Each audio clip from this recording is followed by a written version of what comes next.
as I made my rounds through each hospital room. I spotted someone in the distance. Could it be a family member of the patient who was just rushed in by emergency?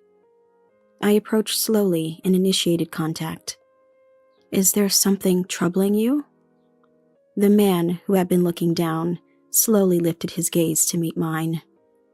"My wife was brought here earlier, and this is all new to me. Thank you for your concern," he said with a smile.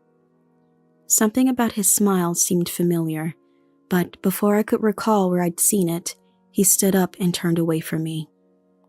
"I need to be strong," he said, his voice quivering slightly. "I've heard that your family member is in stable condition," I began, then paused, puzzled by my own reaction. Maybe it's because I grew up in a facility, but I've never been good at speaking to people I meet for the first time. Whether it's patients or their families, I tend to become too formal. Yet, with this man, words flowed easily. For some reason, I had this feeling that continuing our conversation might lead to something incredible. Whether it was a good or bad feeling, I couldn't say. "If you need anything, the nurse's station is over there." As I was about to return to my rounds, the man stopped me. Could it be Jody? How did he know my name? Staring at me in disbelief, he stepped closer. "Don't you remember? It's been so many years. I've turned into an uncle now." I began to trace my memories back. Could it be me, returning home after work? Passing by a hair salon, I remembered it was almost time to get my hair cut. When was my next day off? I wondered. Always tying my hair up because of work, I found going to the salon more of a chore. No family, no friends. For someone who has lived like me, grooming was never of any interest. Simple, clean. That was all I sought in fashion. Jody, that's my name, but the parents who gave it to me are no longer here. During a family outing in my kindergarten years, they died in an accident. Although I survived, I was treated as a burden by relatives. Never properly clothed or fed. Children listen more than adults think. Why do we have to take care of her? Our household is already struggling. We can't afford another child. Hearing adults talk like this, I started to feel like I shouldn't exist. Eventually, I was placed in a facility, but by then, I had already become a child lacking self-confidence. Always hiding, watching, living as told by others. Even now, expressing my feelings is hard. That's why I struggle with relationships at work. However, nursing is the only thing that gives my life purpose. No matter how tough it gets, I can't imagine leaving this job. Once inspired by a nurse. I've always dreamed of being like her. I haven't forgotten that aspiration. To be kind and see people for who they are. Though that's what I wish. Reality is often unkind. Growing up without knowing love, maybe dreams are just dreams for me. Just as I start to feel down, I snap back to reality. I was just thinking about making a hair appointment. Spending a lot of time alone, my days lack meaningful conversations. It seems I tend to overthink because of this. As I linger in front of the salon, pedestrians seem to walk around me. I decided to head home quickly to check on my days off. Regaining my composure, I made my way home. After checking my days off, I made an appointment with a hair salon online. I took a bath, then heated up some side dishes I had prepared on my day off. Relaxing at the mini table in my cramped one-room apartment is my favorite time. After fiddling with my mobile phone for a while, I did the dishes and crawled into bed. Tomorrow is a night shift. Before then, I'll go shopping and stock up on prepared dishes. I live a frugal and modest life, by choice. That's what I've always wanted. I had to take out student loans to attend nursing school. The inheritance left by my parents was gone, just keeping up with daily expenses. The relatives who considered me a burden and sent me to a facility were certainly not going to pay for my tuition. I didn't want to be indebted to them for anything. I've been repaying my student loan since I started working as a nurse, so I don't have any savings even now. But borrowing money was essential to achieving my dream. I still find fulfillment in my job and have no regrets about that. Plus, I've always been a simple person, so a modest lifestyle suits me just fine. Lost in thought again, I eventually fell asleep. Waking up the next day, I went shopping as planned. I bought discounted groceries at the supermarket, deciding what to make with them. I've been used to this lifestyle since I started living on my own after leaving the facility. There's no need to make anything fancy since I'm not cooking for anyone else. After quickly finishing shopping, I started cooking as soon as I got home. Even though there's some time for a nap during the night shift, I still wanted to rest a bit before that.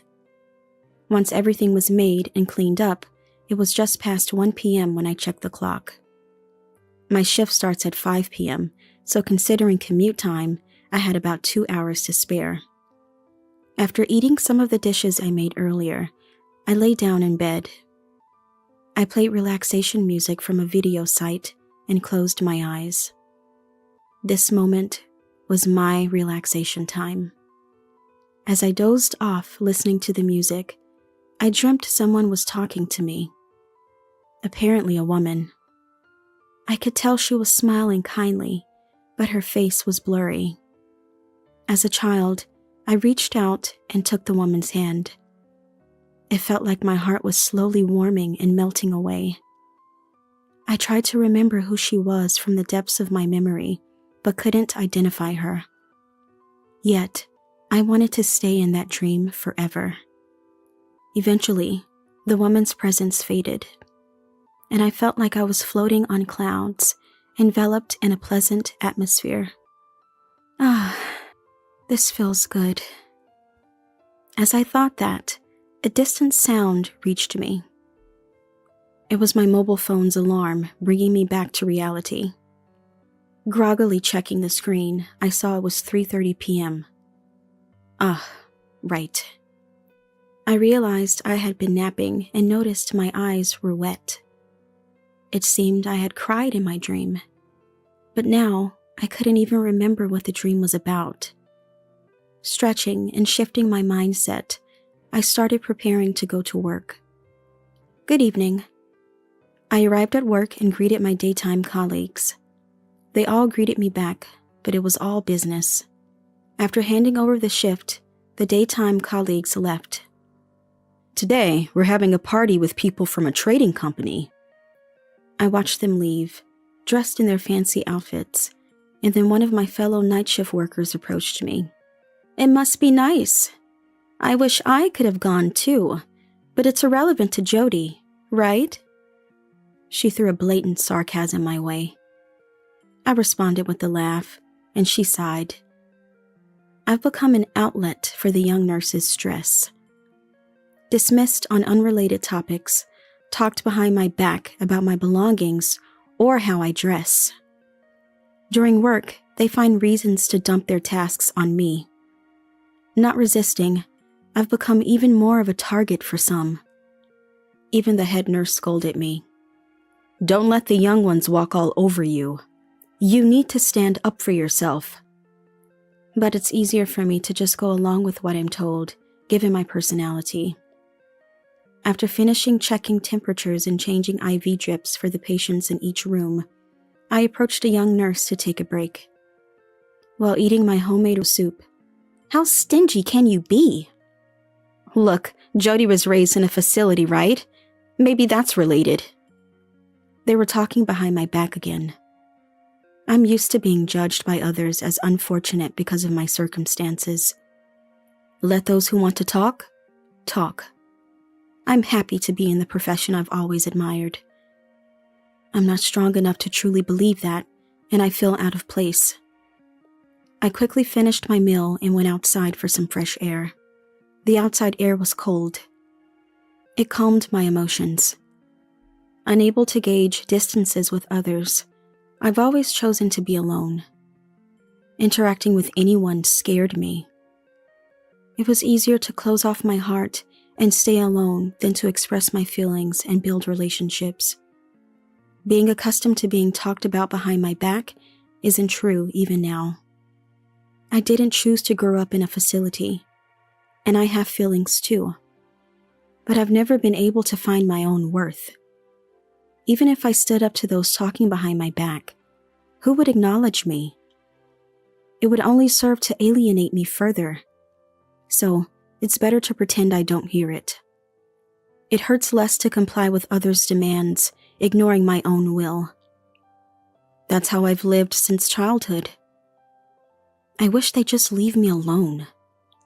Looking up at the night sky, I sighed and decided to return to my duties. When I came back from my break, the nurse's station was bustling. It seems an emergency patient had been brought in. I helped secure an available bed and prepared for the patient to be smoothly transferred to their room. A few hours later, the patient was finally settled into their room. After the treatment, they seemed to be sleeping.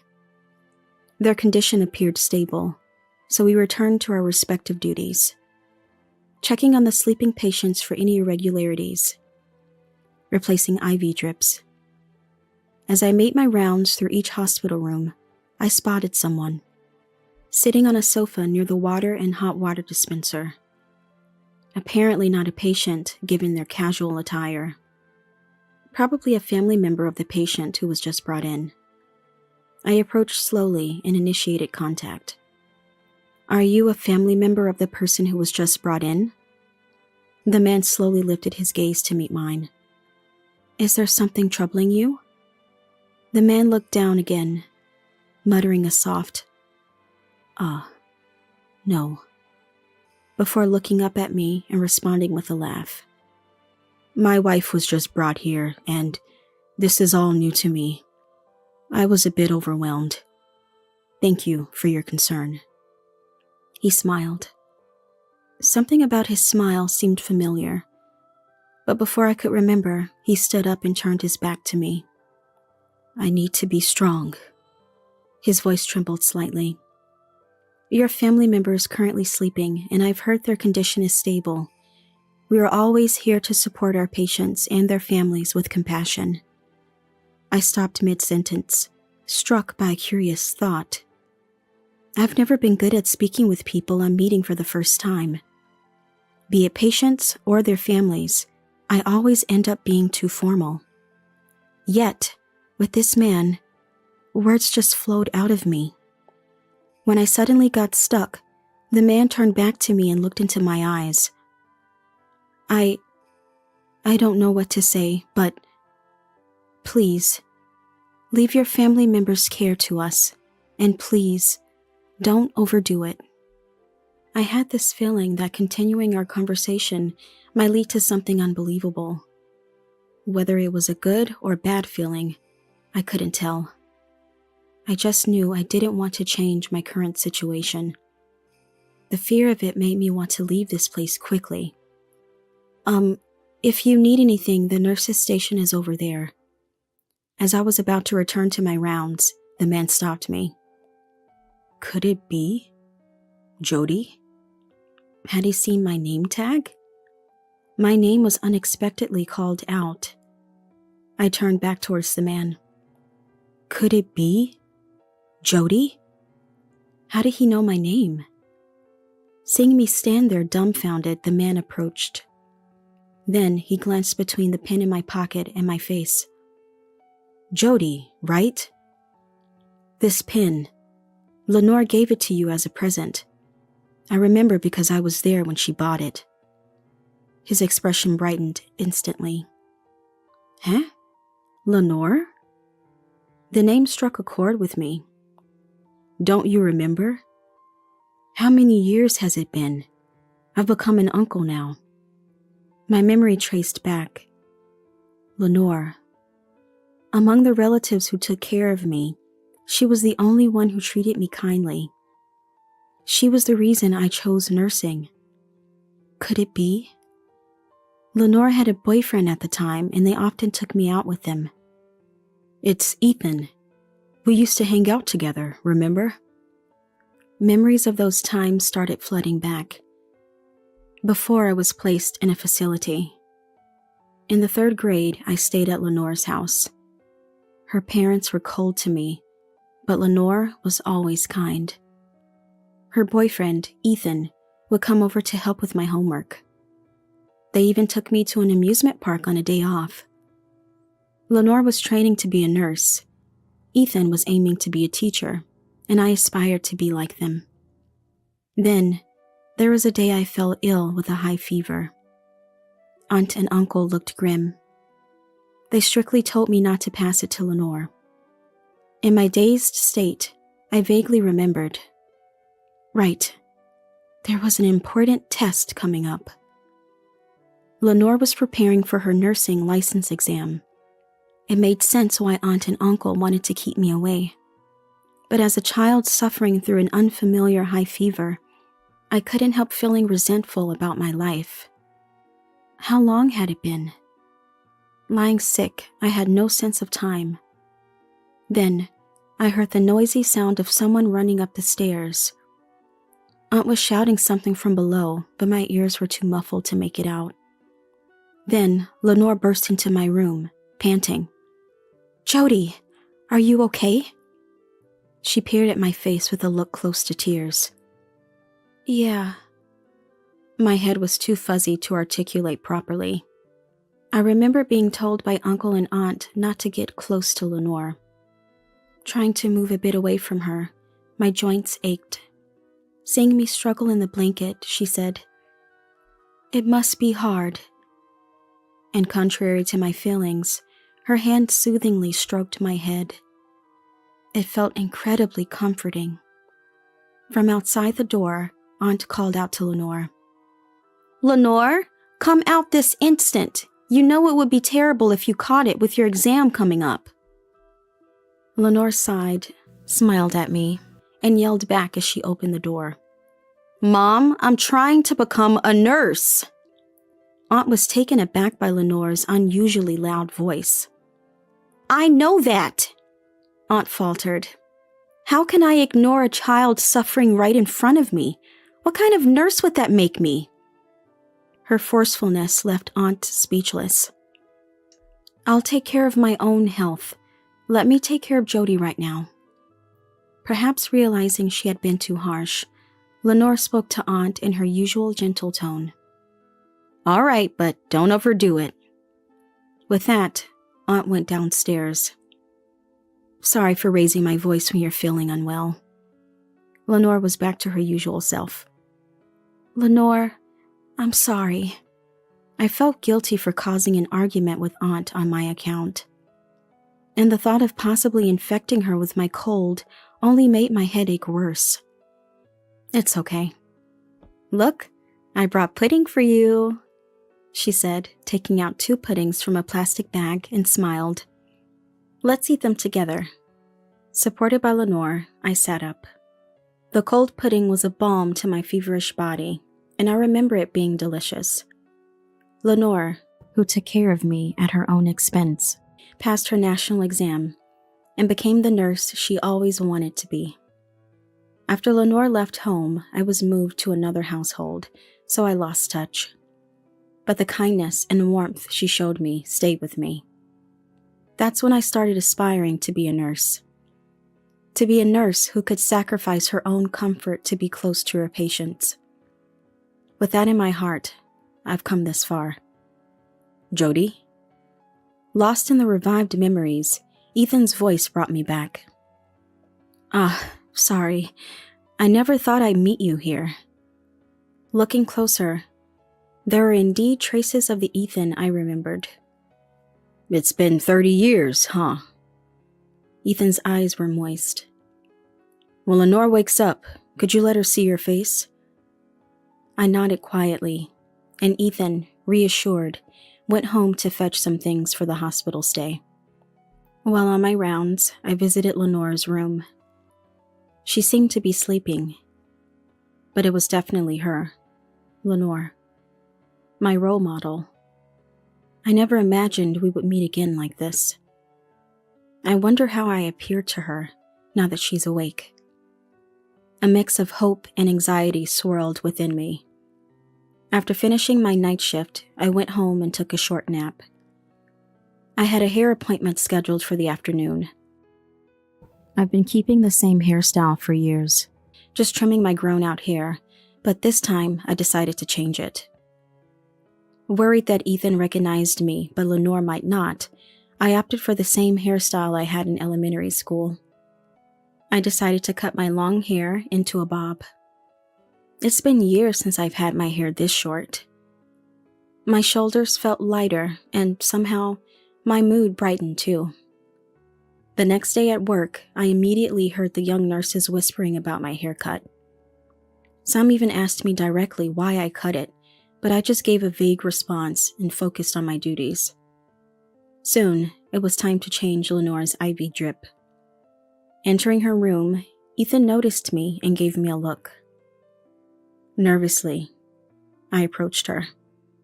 "Lenore, the nurse is here for you," Ethan called out, and Lenore turned towards me. Our eyes met and my heartbeat quickened. It was definitely Lenore.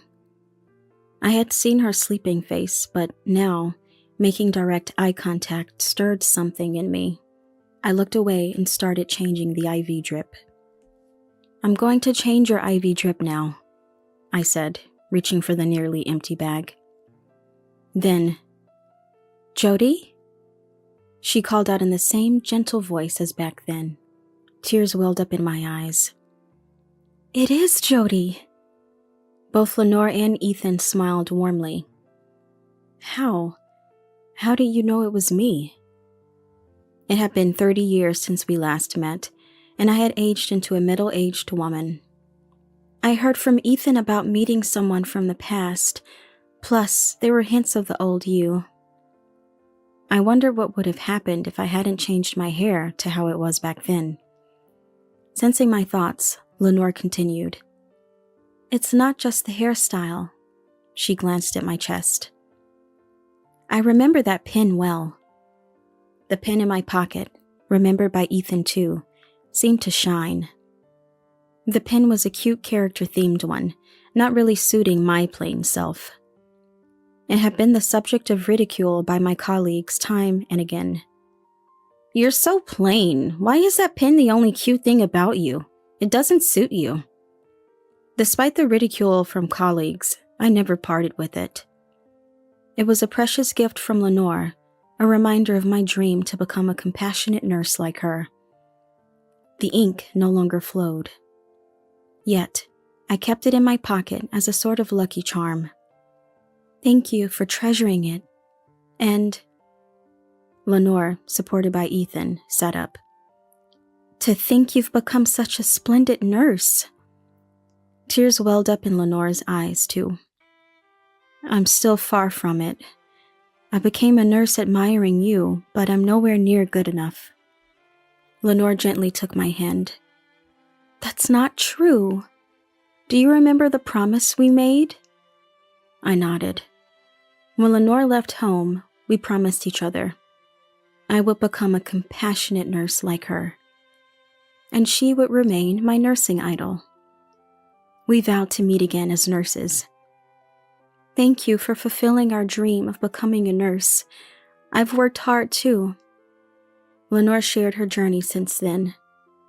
After starting her nursing career, she returned home only to find I was gone. She had planned to take me in once she was settled, but by then I was moved to another relative's house, and soon after, to another home. It became difficult to track me down, and she regretted it deeply. "I should have taken you with me when I left." She apologized with a sad look. I squeezed her hand back. She then shared about marrying Ethan. They were childless, but she had risen to the rank of nursing director. I was speechless, only managing to nod. She then pulled out a pin identical to mine from the side table drawer. I've kept it as a lucky charm, too. I always believed we'd meet again. Overwhelmed with joy, I hugged Lenore. Could there have been a moment as heartwarming as this? Ethan gently stroked our backs as we embraced. After finishing Lenore's IV drip change, I returned to the nurse's station where the head nurse scolded me. You know better than to bring personal matters to work, especially not as a senior nurse. The young nurses behind tried to stifle their laughter. Indeed, the head nurse was right upon reflection. Saying my sincere regret, she didn't pursue it further. If it was such a moving reunion, I won't say more, but be careful going forward. Leaving those words behind, the head nurse returned to her duties. Usually when I get scolded for making a mistake, I'd feel down and sulk, but for some reason, now I felt motivated to keep trying. I believe this positive feeling came from my reunion with Lenore. After finishing my shift that day, I visited Lenore again as a personal visit. When I told her about being scolded by the head nurse, she laughed. I would have scolded you too. Sorry. Lenore apologized. It was only with her that I could laugh about my mishaps. No matter how much time had passed, I realized she was the only person I could depend on like this. A few days later, Lenore was discharged. I, as a nurse, saw her off, but Ethan handed me a small folded piece of paper as he was leaving. The head nurse was watching closely to ensure I didn't mix personal matters with work again, but since Lenore was talking to the head nurse, we left the ward unnoticed. During a break, I opened the paper Ethan had given me, which had Lenore's contact information and address. It was written small. Be sure to contact me. The address was within walking distance from where I lived. How come we never crossed paths, living so close by? I smiled bitterly at fate's mischief. A year later, I was hurrying home from work. Today was Ethan's birthday party. Lenore was waiting with delicious food. Since then, I had started visiting their home often. Ethan had suggested, "Why don't we live together?" But Lenore and I refused. We both understood the erratic nature of our jobs. Even I hesitate around you sometimes. I wouldn't want Jody to feel that way, Lenore had said. Ethan was disappointed, but he brightened up when I expressed how happy this thought made me. Then let's all live together once we retire, he proposed, and Lenore and I laughed, sharing a look. Ethan, surprised by our reaction, couldn't help but be endearing on his birthday. We planned to celebrate it wholeheartedly. After toasting together, Lenore asked about my recent work. Since reuniting with her, the backtalk and scapegoating from colleagues had decreased. It turned out Lenore and the nursing director at my hospital were classmates, and after my colleagues found out, they kept their distance. Mixing personal matters, Lenore's doing it too, right?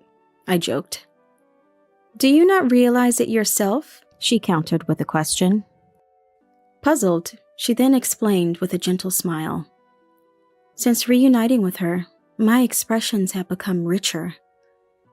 This change had positively impacted my image at work, which had been rather gloomy, according to our nursing director.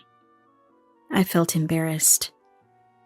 Indeed, since I started visiting them, I had been looking forward to each day, counting down to when I could visit again and finding motivation in work for those days. I never imagined being evaluated in such a manner. And although I had been far from promotion, talks of becoming a supervisor had started. Actually, I had another piece of news I hadn't shared with them yet. After hearing my story, they teased me, which made me blush. Since reuniting with her, a doctor from the same hospital had asked me out. My work and personal life had suddenly brightened, thanks to them. Expressing my gratitude, Lenore said. It's a quality you've always had. Ethan, eager to contribute, chimed in. All right, since Jody has been reborn. Wondering what he would suggest, Lenore and I excitedly focused on Ethan. Let's make today the birthday of the new Jody. Ethan raised his glass high. Lenore and I followed suit, and we toasted together. Happy birthday!